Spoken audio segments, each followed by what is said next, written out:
Study help বাংলাতে আপনাদের সবাইকে স্বাগত। আজকের ভিডিওতে আমরা আলোচনা করব আরটিআই ও রিভিউ নিয়ে। অনেক শিক্ষার্থী মনে প্রশ্ন, রিভিউ করলে কি নম্বর নিশ্চিতভাবে বাড়ে, আবার আরটিআই করলে কি নম্বর পরিবর্তন হয়। চলুন সহজভাবে বিষয়টি বুঝিয়ে নেওয়া যাক। প্রথমে রিভিউ সম্পর্কে বলি। রিভিউ বা রিভিউশন এর উদ্দেশ্য হলো বিশ্ববিদ্যালয় নির্ধারিত নিয়ম অনুযায়ী উত্তরপত্র পুনরায় পরীক্ষা করা। যদি মূল্যায়নে কোনো ভুল, নম্বর যোগে ত্রুটি বা উত্তর মূল্যায়নে সংশোধনযোগ্য বিষয় পাওয়া যায় তাহলে নম্বর পরিবর্তন হতে পারে। তবে রিভিউ করলে নম্বর বাড়বে এমন কোনো নিশ্চয়তা নেই। এবার আসি আরটিআই, রাইট টু ইনফরমেশন এর কথায়।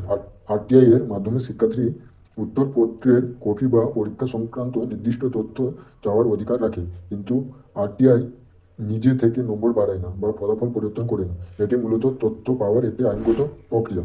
যদি আরটিআই এর মাধ্যমে পাওয়া উত্তরপত্রে এমন কোনো বিষয় চোখে পড়ে যা বিশ্ববিদ্যালয়ের নিয়ম অনুযায়ী সংশোধনের যোগ্য হতে পারে, তাহলে বিশ্ববিদ্যালয়ের নির্ধারিত প্রক্রিয়া অনুসরণ করে পরবর্তী পদক্ষেপ নেওয়া যেতে পারে। তবে সেই সিদ্ধান্ত সম্পূর্ণভাবে বিশ্ববিদ্যালয়ের নিয়ম ও কর্তৃপক্ষের ওপর নির্ভর করে। তাই কোনো গুজবে বিশ্বাস না করে সবসময় বিশ্ববিদ্যালয়ের অফিসিয়াল বিজ্ঞপ্তি অনুসরণ করুন এবং নির্ধারিত সময়সীমার মধ্যে আবেদন করুন।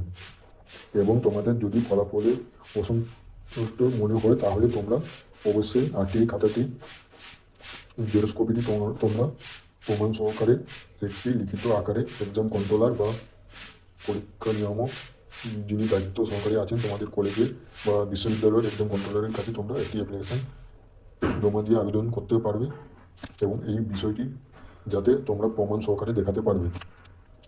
এই হলো রিভিউ এবং আরটিআই মূল ব্যাপার।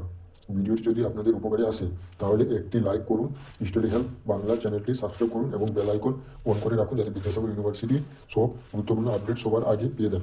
এবার চলো আমরা বলতে চাইছি, অনেকে আমাদের কমেন্ট করে বলতে চাইছে যে বিদ্যাসাগর ইউনিভার্সিটির আন্ডারে যারা ইউজি ফিফথ সেমিস্টারের রিভিউ জন্য আবেদন করেছিল তাদের একটা সমস্যা হচ্ছে সবার, যে রিসুল্ট চেক করতে গেলে রোল নাম্বার দিয়ে তাদের অনেকজনের রিসুল্ট চেক করা যাচ্ছে না, সেখানে নো ম্যাচ ফাউন্ড বলে একটা দেখাচ্ছে।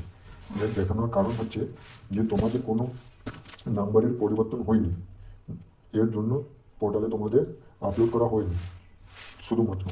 আর যাদের নাম্বার পরিবর্তন করা হয়েছে তোমাদের এর জন্য তোমাদের পোর্টালে রোল নাম্বার দিয়ে সার্চ করলে তোমাদের রেজাল্ট চেক করা যাচ্ছে। আর যাদের নাম্বারের কোনো পরিবর্তন হয়নি এদের কোনো পোর্টালে রেজাল্ট চেক করা যাবে না। বিদ্যাসাগর বিশ্ববিদ্যালয়ের নিয়ম অনুযায়ী এটি প্রকাশ করা হয়। এবং এই ভিডিওটি যত পরিমাণে তোমাদের বন্ধুবান্ধবদের বুঝতে সমস্যা হচ্ছে তোমরা এই ভিডিওটি শেয়ার করে দাও এবং নতুন আপডেট পেতে আমাদের সমস্ত বিশ্ববিদ্যালয়ের গুরুত্বপূর্ণ আপডেট সবার আগে চ্যানেলটি সাবস্ক্রাইব করতে একেবারে ভুলো না। আমরা সঠিক সিদ্ধান্ত অনুযায়ী বিশ্ববিদ্যালয়ের সঙ্গে সরাসরি যোগাযোগ করে আমরা সমস্ত আপডেট এখানে প্রোভাইড করি। এই চ্যানেলটি একমাত্র তোমাদের বিশ্ববিদ্যালয়ের আর্জেন্ট নোটিফিকেশান প্রকাশ করার জন্য আমরা প্রকাশ করেছি, যাতে আমরা সাবস্ক্রাইবার বাড়ানো হলে আমরা যাতে বেশিরভাগ ছাত্রছাত্রীদের কাছে পৌঁছতে পারি এবং আমাদের ভিডিও দেখে সবাই যাতে খুব সহজে উপকৃত হতে পারে। এবং তোমাদের যদি কোনো জটিলতা সমস্যার যদি সমাধানের যদি প্রয়োজন হয় তোমরা অতি অবশ্যই আমাদের এই স্টাডি হেল্প ইউটিউব চ্যানেলটিতে কমেন্ট বক্সে কমেন্ট করে জানাবে। আমরা সব সময়ের জন্য তোমাদের অতি দ্রুত কমেন্টে রিপ্লাই দিতে আমরা প্রস্তুত রয়েছি। তাহলে চলো আজকের ভিডিও এই মতো বলে শেষ করলাম। ধন্যবাদ।